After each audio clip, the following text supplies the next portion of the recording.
አንዳንድ አባቶች ከቅዱሳን ሰማዕታት ከቅድስት ድንግል እመቤታችን ከቅዱሳን መላእክት ያላቸው ቁርኝነት በፍቅር አገልግሎታቸውን ይመሰክሩላቸዋል።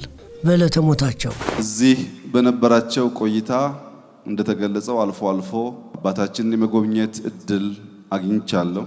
አባታችን እንደናንተ ሁሉ በእጅጉ በጸሎት ያግዙኝ ነበር። ዘመናቸውን በሙሉ የሚያምኑትን አምላክ እና የሚወዷትን ቤተክርስቲያን በታማኝነት አገልግለዋል። መናገር ሲገባቸው ተናግረው፣ መጸለይ ሲገባቸው ጸልየው፣ መምከር ሲገባቸው መክረው፣ በአርሞና በጸጥታ መኖር ሲገባቸውም እንዲሁ በጸጥታ ኑረው በብዙ ያስተማሩን አባት ናቸው። በቅድስት ቤተክርስቲያናችን አባታዊ ግዴታቸውን የተወጡ ታላቅ አባት እረኛ ነበሩ። በቤተክርስቲያን የመንበረ ፕትርክና ታሪክ ለ34 ዓመታት ሐዋርያዊና አባታዊ አገልግሎትን በመስጠት ረጅም ዓመታትን አሳልፈዋል። ስለ ቅድስት ቤተክርስቲያን ብዙ ተንገላተዋል። በስደት ሕይወትም ብዙ ዓመታትን ቆይተዋል። ስብከት ትምህርት ካልሆነ በቀር ሌላ ነገር ተናግረው አያውቁም። ብዙ የቅድስት ቤተክርስቲያን መምህራን፣ አገልጋይ እንዲሁም ሊቃነ ጳጳሳቶች ሳይቀሩ ቸር ናቸው ይሏቸዋል። ሕዝበ ምእመኑም የአርምሞ አባት፣ የዝምታ ወዳጅ እያለ በእጅጉ አብዝቶ ይወዳቸዋል። ብዙ መከራ ብዙ ፈተና ደርሶባቸዋል። እርሳቸው ግን መልሳቸው አንድና አንድ ብቻ ነበር፣ አርምሞ። በሕይወት ዘመናቸው በላቀ መልካምነት፣ አርአያነት፣ በፍጹም መሰጠት፣ በትህትና፣ በፍቅር የአባትነት የእረኝነት ኃላፊነታቸውን የተወጡት የቅድስት ቤተክርስቲያን አራተኛ ፓትርያርክ የነበሩት ብፁዕ ወቅዱስ አቡነ መርቆሬዎስ ማን ናቸው? የዝምታቸው ምክንያትስ ምን ይሆን? ያልተሰማው የብፁዕነታቸው ድንቅ ታሪክ። ክብራትና ክብራን ውድ የጊዜ ሚዲያ ቤተሰቦቻችንና ተከታታዮቻችን እንደምሰነበታችሁ፣ እንዴት ቆያችሁልን? ሰላም እግዚአብሔር ከናንተ ጋር ይሁን።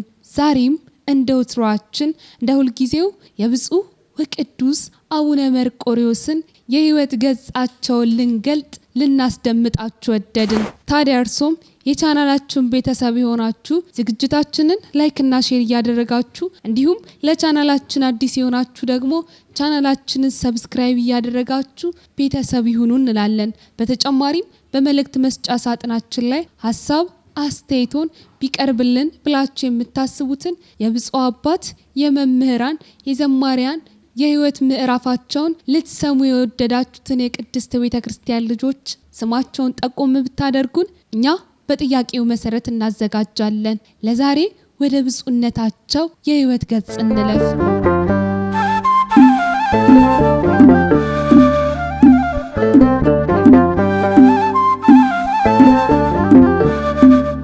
በመምህራኖቻቸው አስመስክረው ተመርቀዋል። ጥር 13 ቀን 1971 ዓመተ ምህረት ቅድስት ቤተክርስቲያን ባደረገችው የ13ቱ ኢጲስቆጶሳት ምርጫም በቅዱስ ሲኖዶስ በካህናትና በምእመናን ከፍተኛ ድምጽም ተመርጠው የኡጋዴን አውራጃ ኢጲስቆጶስ ሆነው በብፁዕ ወቅዱስ አቡነ ተክለ ሃይማኖት ፓትርያርክ ተሹመዋል። በቅዱስ ሲኖዶስ ምልዓተ ጉባኤ ውሳኔም ወደ ጎንደር ክፍለ ሀገር ተዘዋውረው የጎንደር ሀገረ ስብከት ሊቀ ጳጳስ ሆነው ተመድበዋል። ብፁዕ ወቅዱስ አቡነ መርቆሬዎስ ፓትርያርክ ብፁዕነታቸው በቅድስት ቤተክርስቲያን የአገልግሎት ሕይወታቸው ዘርፈ ብዙ ተግባራትንም ፈጽመዋል። የአብነት መምህራን የወር ደሞዝ እንዲያገኙ በማድረግ ሊቃውንቱንም አበረታተዋል። የአራቱ ጉባኤ መምህራንና ተማሪዎችም በቂ ቀለብ እንዲያገኙም ብዙ ተግባራትን አድርገዋል። የካህናት ማሰልጠኛ እንዲቋቋም፣ ካህናት በተግባረ እድ የሚሰለጥኑበት ትምህርት ቤት እንዲከፈትም አድርገዋል። በታላቋ ቅድስት ቤተልሔም በስማዳ ወረዳ ሊጋባ ቅዱስ ሚካኤል የሞተር ወፍጮ በማስተካከል ለካህናትና ለመምህራን ደሞዛቸው እንዲቻል በማድረግ ታሪካዊ ስራም ሰርተዋል። ብፁዕ ወቅዱስ አቡነ መርቆሬዎስ ርዕሰ ሊቃነ ጳጳሳት ዘኢትዮጵያ የትግራይ ክፍለ ሀገር ሕዝበ ምእመን በችግር ላይ በነበረበት ወቅትም ቤተክርስቲያን የበኩሏን እርዳታ እንድታገኝ መመሪያም ሰጥተው ነበር። ብፁዕነታቸው በዚህ አላበቁም።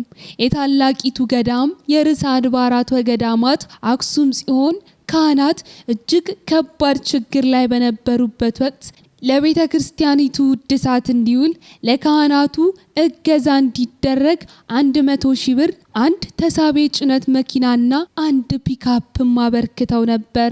ታዲያ ብፁዕነታቸው በዚህ ተግባራቸው ቅድስት ቤተ ክርስቲያንን ሲያገለግሉ ነበር። በወቅቱ የቅድስት ቤተ ክርስቲያን ፓትርያርክ የነበሩት ብፁዕ ወቅዱስ አቡነ ተክለ ሃይማኖት ካረፉ በኋላ እሳቸው የቅድስት ቤተ ክርስቲያን 4ኛ ፓትርያርክ በመሆን የተሾሙት። ታዲያ በዚህ ወቅት ነበር የብፁዕነታቸው ፈተና የጀመረው። ብፁዕ ቅዱስ አቡነ መርቆሪዎስ ፓትርያርክ ሆነው ከተሾሙ በኋላ የስደት ታሪካቸው በ1983 ዓመተ ምህረት በሀገራችን ኢትዮጵያ ከተደረገው የመንግስት ለውጥ ጋር ተያይዞ ኢህአዴግ አዲስ ፓትርያርክ እንዲሾም በማድረጉ ወደ ኬንያ በመሰደድ ለ5 ዓመታት ብዙ ጸዋትወ መከራን ተቀብለዋል። በፍቃደ እግዚአብሔርም ወደ ሰሜን አሜሪካ ዋሽንግተን ሲያትል ነበር ያቀኑት። ከዚህም በኋላ ብፁዕነታቸው ከሀገር ተሰደው ከወጡ ጊዜ ጀምሮ በካናዳ፣ በዋሽንግተን፣ በዲሲ፣ በአትላንታ እንዲሁም በሌሎች ግዛቶች ማረፊያቸውን እያደረጉ በመላው ሰሜን አሜሪካ ሐዋርያዊ አገልግሎታቸውን ጀመሩ። ብፁዕ ወቅዱስ አቡነ መርቆሪዎስ ፓትርያርክ በአብዛኛው ጊዜያቸው የሚያሳልፉት በጸሎት በጾም 24ቱንም ሰዓት አንድ ጊዜ ብቻ በመመገብ ነበር። ብፁዕነታቸው በስደት በነበሩባቸው ዓመታትም በሰሜን አሜሪካን ከ180 በላይ አብያተ ክርስቲያናት እንዲመሰረቱ በማድረግ በአፍሪካ፣ በአውሮፓ፣ በአውስትራሊያና ኒውዚላንድ በርካታ አብያተ ክርስቲያናት እንዲመሰረቱ እንዲታነጹ በማድረግ ቤተክርስቲያን እንድትስፋፋ አድርገዋል። 7 ዓመታትንም በድጓ መምህርነት ለበርካታ ዓመታትም በቅድስት ሥላሴ ካቴድራል በቅኔ ማህሌትና በቅዳሴ አገልግሎትም ሲሰጡ የቆዩት ብፁዕነታቸው ተሰደው በወጡበት በሀገር አሜሪካንም ይህንን አገልግሎታቸውን ቀጥለዋል። በቅድስት ቤተ ክርስቲያናችን የመንበረ ፕትርክና ታሪክም ለ34 ዓመታት ሐዋርያዊ አባታዊ አገልግሎት በመስጠትም ረጅሙን የአገልግሎት ጊዜያቸውን አሳልፈዋል። በውጭ ሀገራት ያለውንም መንፈሳዊ አገልግሎት ለማጠናከር ጥር 13 ቀን 1999 ዓመተ ምህረት 9 ኢጲስቆጶሳትን በዋሽንግተን ዲሲ ደብረ ኃይል ቅዱስ ገብርኤል ካቴድራል፣ ጥር 20 ቀን 1999 ዓመተ ምህረት በካናዳ ቶሮንቶ መንበረ ብርሃን ቅድስት ማርያም ቤተክርስቲያን 4 ኢጲስቆጶሳትን በአንብሮተ እድ ሹመዋል። እንዲሁም ሰኔ 12 ቀን 2008 ዓመተ ምህረት በኦክላንድ ካሊፎርኒያ ደብረ ሰላም መድኃኔ ዓለም ካቴድራል 7 ኢጲስቆጶሳትን በአንብሮተ እድ ሹመው ነበር። ለ26 ዓመታትም በሐዋርያዊ አገልግሎትና በጸሎት በስደት ቆይተዋል። ብፁዕነታቸው እንዲህ ባለ መልኩ በስደት ዓለሙ ለ26 ዓመታት ከቆዩ በኋላ ነበረ በለውጡ ማግስት በመጣው ሰላምና የአባቶች ጥሪ መሰረት በእርቀ ሰላም የጋራ ስምምነት መሰረት ቅድስት ቤተ ክርስቲያን የሁለቱንም ማለትም የብፁዕ ወቅዱስ አቡነ መርቆሪዎስን ስማቸውን በጸሎት እየጠራች በእኩል የአባትነት ክብር አስቀምጣ በየድርሻቸው እንዲያገለግሏት እንዲመሯት በማሰብ ቅድስት ቤተ ክርስቲያን ጥሪ ያደረገችላቸው። እሳቸውም ወደ ቅድስት ሀገር ኢትዮጵያ ወደ ቅድስት ቤተ ክርስቲያን ተመለሱ። ብፁዕነታቸው ብፁዕ ወቅዱስ አቡነ መርቆሪዎስ በጸሎተ ቡራኬና በጸሎት ኢትዮጵያ ሀገራቸውን ቅድስት ቤተ ክርስቲያናቸውን ሲመሩ፣ ብፁዕ ቅዱስ አቡነ ማትያስ ደግሞ የአስተዳደር ስራውን በመስራት ቅድስት ቤተ ክርስቲያንን ሲመሯት ቆይተዋል። ስለ ብፁዕነታቸው ብዙ የቤተ ክርስቲያናችን የቅድስት ቤተ ክርስቲያን ብፁዕ አባቶች ይመሰክራሉ። ብፁዕ አቡነ ቀውስጦስ ስለ ብፁዕነታቸው እንዲህ ሲሉ ይናገራሉ። በቤተ እግዚአብሔር ብፁዕነታቸው ቅድስት ቤተ ክርስቲያንን እንዲህ ባለ መልኩ ሲያገለግሉ ከቆዩ በኋላ በሰማዕቱ መርቆሪዎስ የተሰይሙት ዓለምን በዝምታቸው ያስደመሙት የዘመናችን ድንቅ አባት ባህታዊ አባት እየተባሉ የሚጠሩት ብፁዕ ወቅዱስ አቡነ መርቆሬዎስ አራተኛው ፓትርያርክ ሆነው ቅድስት ቤተ ክርስቲያንን ካገለገሉ በኋላ ነበር ስማቸው በተሰየመበት በሰማዕቱ መርቆሬዎስ መታሰቢያ ከ34 ዓመታት ሲመተ ፕትርክና በኋላ ከ26 ዓመታት በግፍ መሰደድ ከፍጹም ብሕትውና ሕይወት በኋላ በሃይማኖታዊ ተጋድሎ ቆይተው እረፍታቸው የሆነው የካቲት 25 ቀን 2014 ዓመተ ምህረትም ከዚህ ዓለም ድካም አርፈዋል። ታዲያ ስለ ብፁዕነታቸው ብዙ የቤተ ክርስቲያን ብፁዓን አባቶች ይናገራሉ። ብፁዕ አቡነ ቀውስጦስ እንዲህ ሲሉ ብፁዕነታቸውን ይገልጻሉ። በቤተ እግዚአብሔር የነበረ ታላቅ ዛፍ ወደቀ።